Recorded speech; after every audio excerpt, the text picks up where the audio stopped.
Olá, meus amigos, tudo bem? Meu nome é William e no vídeo de hoje nós vamos aprender de maneira simples e fácil, em 5 passos, como entender a Bíblia.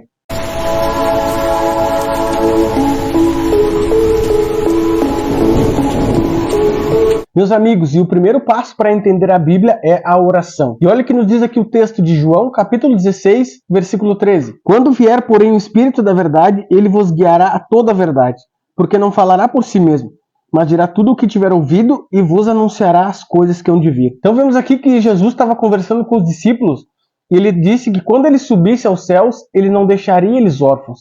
Ele enviaria um outro Consolador. E esse Consolador seria o Espírito Santo, que guiaria eles a toda a verdade. E conosco hoje também não é diferente. Quem nos guia a toda a verdade e nos ensina tudo que a gente aprende hoje é o Espírito Santo. Então, para que a gente comece um estudo da Bíblia bem, a gente precisa pedir o auxílio e a orientação do Espírito Santo para que ele nos oriente e possamos compreender aquilo que Deus quer nos ensinar através da palavra dele. Então, sempre antes de iniciarmos, temos que pedir: Pai, me envia o teu Espírito Santo para que eu possa compreender a tua palavra, que eu possa entender aquilo que o Senhor quer me mostrar aqui através dela e possa colocar em prática em minha vida, Pai. E se a gente orou e começou a estudar e não está conseguindo compreender ainda o texto, a gente deve de orar de novo. E se a gente vai no texto de novo e não entende, a gente deve de orar de novo, e de novo, e de novo. A gente deve de orar várias vezes, porque vai ter textos da Bíblia que a gente não vai conseguir compreender de primeira.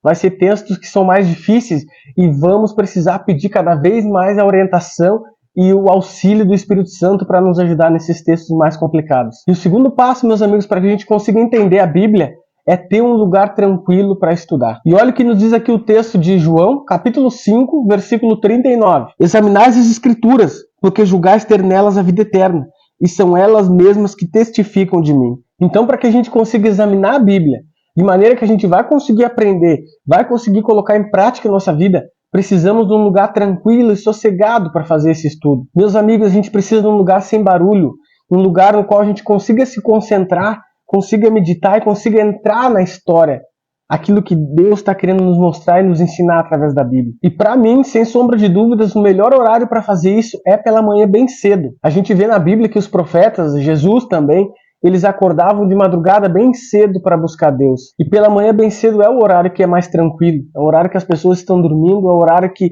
está tudo mais calmo, é o melhor horário que eu vejo para que a gente possa estudar a Bíblia de maneira tranquila, de maneira na qual a gente pode se concentrar, sem barulho, sem interferência de nada.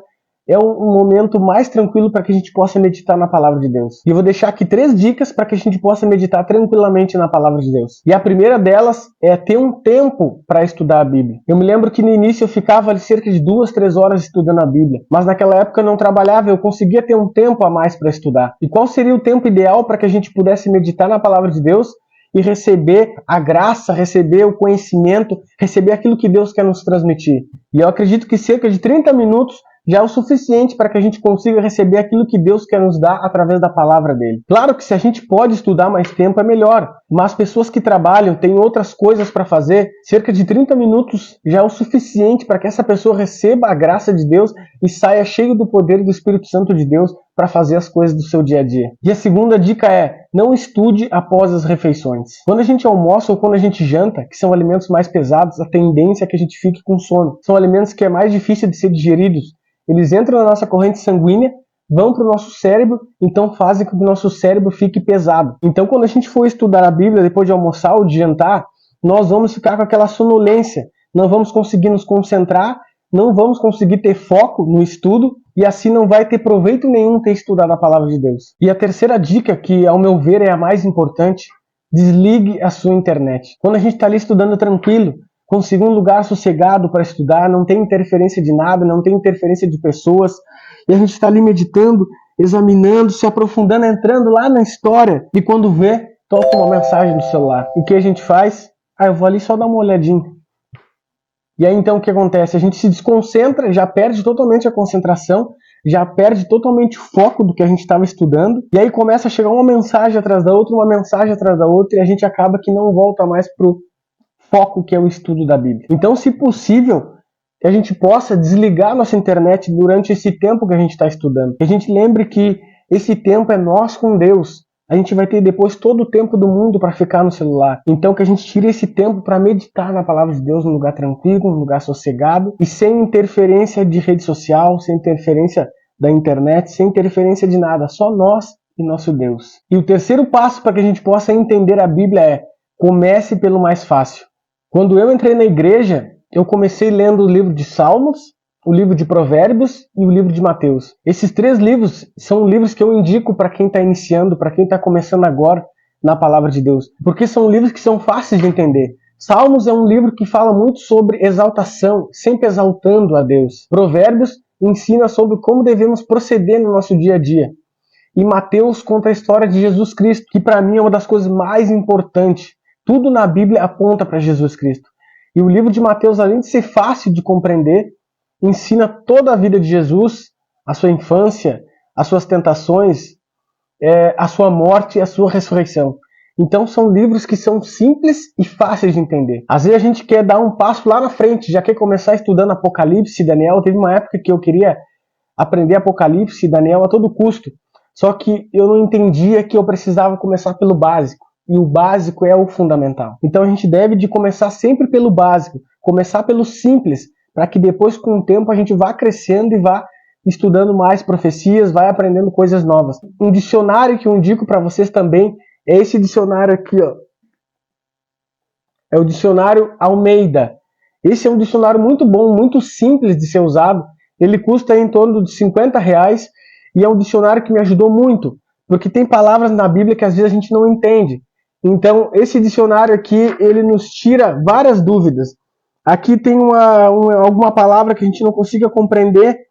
Onipresença. O que quer dizer onipresença? Atributo pelo qual Deus está presente em toda parte. Então esse dicionário aqui ele esclarece as palavras mais difíceis da Bíblia e é um ótimo manual para que a gente estude também a palavra.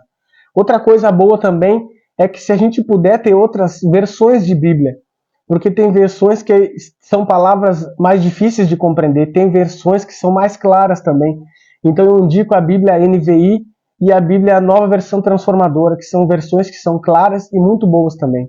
E o quarto passo para que a gente possa entender a Bíblia é: leia a Bíblia. Além de meditar na Bíblia, a gente deve também ler a Bíblia. Uma coisa que é comprovado é que o brasileiro não gosta de ler. O brasileiro não tem prazer na leitura. Então, além da meditação que a gente faz de manhã, cerca ali de meia hora, que a gente medita, que a gente entra na história, a gente deve também de tirar um tempinho durante o dia para que a gente possa ler a Bíblia.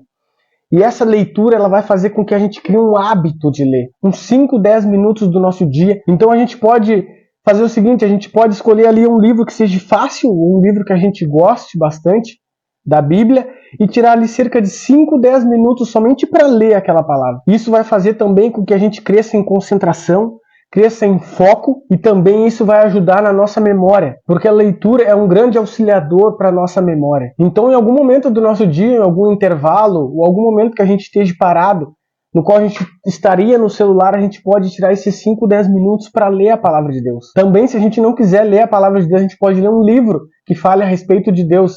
E esse livro que eu vou indicar para vocês é maravilhoso. Conhecer Jesus é tudo. Esse livro é um livro incrível, que fala que muitas vezes a gente está dentro da igreja, mas a gente está perdido dentro da igreja. A gente vai aos cultos, a gente prega, a gente testemunha, mas ainda a gente não conheceu Jesus Cristo. E esse livro é um livro fantástico e é uma indicação para vocês. E o quinto passo para que a gente possa entender a Bíblia, e para mim esse é o passo mais importante: aprenda a interpretar a Bíblia. E olha o que nos diz aqui o texto de Oséias, capítulo 4, versículo 6. O meu povo está sendo destruído porque lhe falta o conhecimento. Porque tu, sacerdote, rejeitaste o conhecimento, também eu te rejeitarei, para que não seja sacerdote diante de mim. Visto que te esqueceste da lei do teu Deus, também eu me esquecerei de teus filhos. Por muito tempo eu me perguntei por que existem tantas igrejas no mundo, sendo que Deus é um só. E com o tempo eu acabei vendo que é por causa da interpretação errada da Bíblia. Cristo, ele fundou o cristianismo. Era para existir somente uma igreja. Mas por causa das nossas interpretações erradas, é que hoje existem milhares e milhares de igrejas. Então quando a gente for estudar a Bíblia, depois que a gente fizer a nossa oração pedindo que o Espírito Santo ilumine e clareie a nossa mente para que a gente consiga entender a palavra de Deus, quem é que escreveu essa carta ou alguma passagem da Bíblia? Tá, foi Moisés.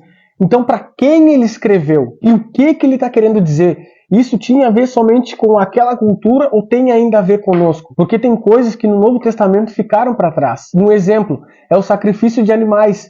No Antigo Testamento eles precisavam sacrificar um cordeirinho, que simbolizava Cristo Jesus. Agora, quando Cristo vem e morre por nós, esse rito já não precisa mais ser feito, porque Cristo é o próprio cordeiro que morreu pelos nossos pecados. Então tem coisas que ficaram lá para trás e tem coisas que continuam. E é isso que a gente precisa entender. Uma outra coisa, eu não posso ir com os meus próprios pensamentos para tentar entender a palavra de Deus. Aquilo que eu acho. Porque se for assim, eu posso tirar qualquer coisa da Bíblia. Não sei se alguém lembra, acho que era um pastor que interpretou a Bíblia de maneira errada e disse que tinha que adulterar com aquela mulher, sendo que o texto não queria dizer nada disso. Acho que dizia não adultera, e ele entendeu que tinha que adulterar. E aí o jornalista foi lá e leu o texto e mostrou para ele que ele estava errado. Ama uma mulher amada de seu amigo e adultera. Então, por causa de uma interpretação errada da palavra, a gente pode estar no erro e não compreender aquilo que Deus quer nos mostrar realmente através da palavra. Então, sempre quando a gente for estudar a Bíblia, Pai, me mostra aquilo que Tu queres me mostrar. O que o Senhor está querendo me dizer com esse texto aqui? E o que eu posso tirar para a minha vida através desse texto aqui, Pai? É assim que a gente deve de estudar, interpretar a Bíblia com calma, com tranquilidade. Se a gente não entender um texto difícil, a gente vai e ora de novo, ora várias vezes, para que a gente possa compreender. Se não entendeu, passa para outro texto.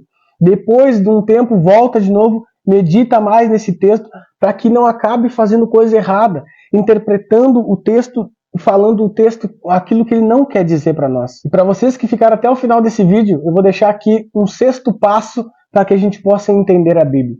E ele se encontra em Provérbios, capítulo 1, versículo 7. O temor do Senhor é o princípio do saber, mas os loucos desprezam a sabedoria e o ensino. Então olha que texto incrível esse daqui de Provérbios. Se a gente quer obter sabedoria, entendimento da palavra de Deus, a gente deve temer a Deus. E temer a Deus não é ter medo de Deus, mas temer a Deus é respeitar Ele.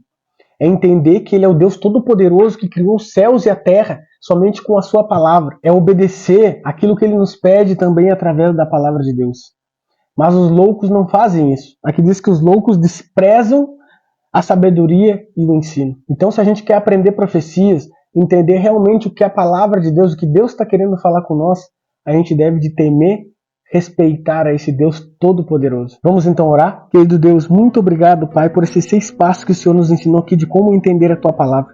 Que o Senhor nos ajude a colocar em prática em nossa vida esses passos, Pai, para que possamos crescer em sabedoria, em inteligência e em conhecimento. Esse é o meu pedido e agradecimento em nome de Jesus. Amém. Meus amigos, se vocês gostaram desse vídeo, eu peço que vocês se inscrevam no canal. Muitas pessoas que estão assistindo esse vídeo não são inscritas no canal. Se inscrevam, se vocês têm esse desejo e essa vontade de levar a mensagem sobre a volta de Cristo, porque esse é o meu desejo, levar essa mensagem de salvação, a mensagem que Cristo logo vai voltar para nos buscar, se inscrevam no canal. Também peço que vocês compartilhem esse vídeo com mais pessoas. Também peço que vocês curtam e comentem o que vocês acharam do vídeo. Porque quando isso acontece, o YouTube entende que esse vídeo está sendo bom para as pessoas, que as pessoas estão gostando e ele começa a divulgar para mais pessoas. Então, um abraço a todos, fiquem todos com Deus.